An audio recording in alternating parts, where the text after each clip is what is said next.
அதிமுக, பாரதிய ஜனதா மற்றும் என்டிஏ கூட்டணியில் அங்கம் வைக்கின்ற கட்சிகள் ஒருங்கிணைந்து எப்படியெல்லாம் செயல்பட வேண்டும் என்ற கருத்தை பரிமாறிக்கொண்டோம்.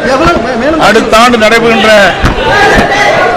தமிழகத்தில் நடைபெறுகின்ற சட்டமன்ற பொதுத் தேர்தலில் அனைத்து இந்திய அண்ணா திராவிட முன்னேற்ற கழகம், பாரதிய ஜனதா மற்றும் தேசிய ஜனநாயக கூட்டணியில் அங்கம் வைக்கின்ற கட்சிகள் ஒருங்கிணைந்து மக்கள் விரோத திமுக ஆட்சி அகற்றப்பட வேண்டும்.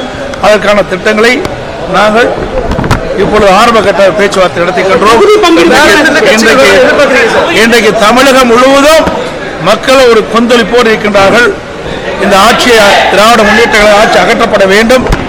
அதற்கு உண்டான நடவடிக்கையை அதிமுக, பாரதிய ஜனதா, தேசிய ஜனநாயக கூட்டணியில் அங்கமைக்கின்ற கட்சிகளும் ஒருங்கிணைந்து செயல்படும். அடுத்த ஆண்டு நடைபெறுகின்ற சட்டமன்ற தேர்தலில் அதிமுக, பாரதிய ஜனதா தலைமையில் அமைக்கப்பட்ட கூட்டணி மிகப்பெரிய வெற்றி பெற்று ஆட்சி அமைக்க என்பதை தெரிவித்துள்ளது.